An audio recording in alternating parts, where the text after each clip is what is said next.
Hi viewers, அனைவருக்கும் வணக்கம். Welcome to my YouTube channel. நம்ம இன்றைக்கி பார்க்க போகிற கோவில் எதுன்னு பார்த்தீங்கன்னா, பவானியில் இருக்கக்கூடிய சங்கமேஸ்வரர் டெம்பிள், அதாவது கூடுதுறைன்னு சொல்லுவாங்க. அதை பற்றி பார்க்க போகிறோம். This video sponsored by EduQuest Online Courses. EduQuest. The struggle to find courses that truly speak your language, it's finally over. Welcome to EduQuest, where learning is made just for you. At EduQuest, we bring you a wide range of online courses, from career building programs to skill boosting masterclasses, all in your regional language. Because we believe language should never be a barrier to success. Our courses are tailor made after understanding what today's learners really need. So why wait? Start learning the smarter, simpler way only with EduQuest. Visit eduquest.courses and explore your next course today.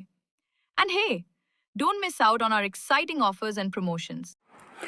Okay, அப்புறம் ஏன் wait பண்ணுறீங்க? நீங்களும் EduQuest online கோர்சஸில் purchase பண்ணிவிட்டு enjoy பண்ணுங்கள்.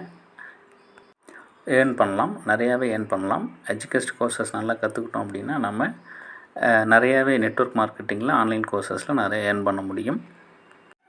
Okay, வாங்க நம்ம இந்த கோவில் பற்றி பார்க்கலாங்க. இதுதான் ராஜகோபுரம்.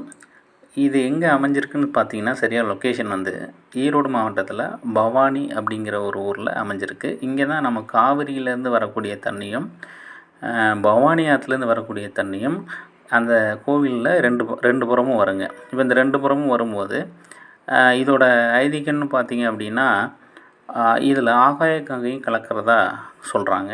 அதனால் 3 கடல்களும் இங்கே கலக்குது. முக்கூடல், அதாவது கூடுதுறை அப்படின்னு நம்ம சொல்கிறாங்க. இந்த கூடுதுறை கோவிலில் வந்து சங்கமேஸ்வரர், அதாவது இந்த கோவிலோட பேர் வந்து சங்கமேஸ்வரர் அப்படின்னு அழைக்கப்படுகிறது. இங்கே ஈஸ்வரன் மட்டும், அதாவது சிவன் மட்டும் இல்லைங்க, பெருமாள், முருகன் மற்றும் அம்மன்கள் எல்லாமே அமைஞ்சிருக்குதுங்க. இந்த கோவிலில் ஒரு சில, அதாவது காளை மாடு, பசுமாடு இரண்டுமே வந்து வளர்க்கப்பட்டு வருகிறது. இந்த இடம்தாங்க திதி கொடுக்கக்கூடிய இடம். இது மிகப்பெரிய ஃபேமஸான ஒரு கோவில். ஏன்னா முன்னோர்களுக்கு திதி கொடுக்கணும் அப்படின்னா இந்த ஏரியாவில் சுற்றுப்பட்ட மாவட்டத்திலேருந்து, ஊர்லேருந்து இந்த கோவிலுக்கு தான், அதாவது இந்த கூடுதுறை கோவிலுக்கு வந்து தான் முன்னோர்களுக்கு திதி கொடுப்பாங்க. அமாவாசைக்கு, ஒவ்வொரு அமாவாசையும் இங்கே மிகப்பெரிய கூட்டம் இருக்கும். இன்றைக்கி கூட ஆடி அமாவாசை.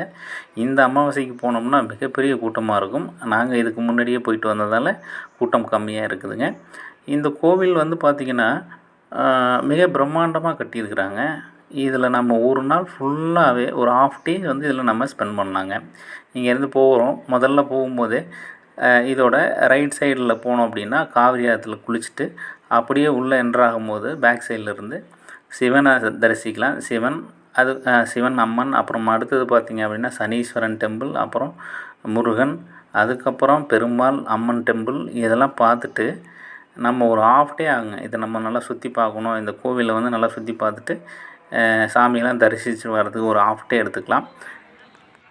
அதே மாதிரி இந்த ராஜகோபுரம், நம்மளோட பழைய மன்னர்கள் கட்டப்பட்ட அந்த ராஜகோபுரங்கள் எல்லாமே எப்பவுமே மிகப்பெரிய பிரம்மாண்டமாக கட்டப்பட்டுருக்குறாங்க. இப்போ இதுதாங்க விஷ்ணுவோட, அதாவது பெருமாள் கோவில். அதுக்கு பேக் சைடில் வந்து சிவன் இருக்காருங்க. இதில் நம்ம படகு மூலயமா போயிட்டு மீன்லாம் பிடிக்கிறாங்க. இங்கே குளிக்கும்போது கொஞ்சம் பார்த்து குளிக்கணுங்க. ஏன்னா பார்த்திங்கன்னா இப்போ காவிரியில் தண்ணி அதிகமாக வரதால் சைடில் வந்து தடுப்புலாம் கட்டியிருக்கிறாங்க. கொஞ்சம் பார்த்து தான் நம்ம குளிக்கணும். ஓகே ஃப்ரெண்ட்ஸ், உங்களுக்கு டைம் இருந்ததுன்னா இந்த கோவிலுக்கு வந்து தரிசனம் பாருங்கள். தேங்க்யூ.